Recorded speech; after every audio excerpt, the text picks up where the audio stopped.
वैसे तो दुनिया में बहुत लोग होंगे जो मुख्तलिफ पेशगोइयाँ करते रहते हैं, कभी वो सच हो जाती हैं और कभी नहीं भी। लेकिन सिम्पसन्स कार्टून ऐसे हैं जिसमें दिखाया हुआ एक एक सीन सच साबित होता है। इस कार्टून ने माजी में क्या क्या दिखाया जो सच भी हुआ, आइए देखते हैं। सिम्पसन्स कार्टून में मलिका एलिजाबेथ की मौत का दुरुस्त दिन और तारीख बताई गई। माजी में इस कार्टून में साइंसी इजादात, मोबाइल फोन, डोनाल्ड ट्रंप का सदर बनना, अमेरिका में हंगामा आराई, इबोला वायरस, स्मार्ट वॉच, यूनान का मकरूज होना, कैमला हैरिस का अमेरिका की नायब सदर बनना, सियाफाम ओबामा का अमेरिका का सदर बनना भी दिखाया गया।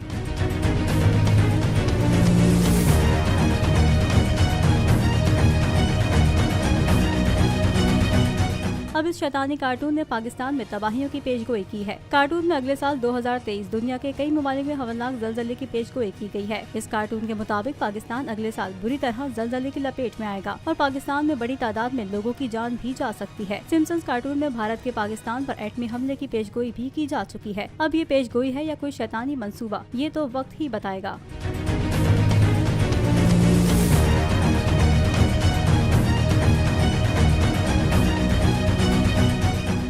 तारीख में पहली बार इमरान खान, आसिफ अली जरदारी, शहबाज शरीफ, मरियम नवाज, मौलाना फजल रहमान और बिलावल भुट्टो सब एक साथ जलवा रहे हैं सिर्फ बोल पर। सब्सक्राइब करें और बेल दबाएं ताकि कोई खबर रह न जाए।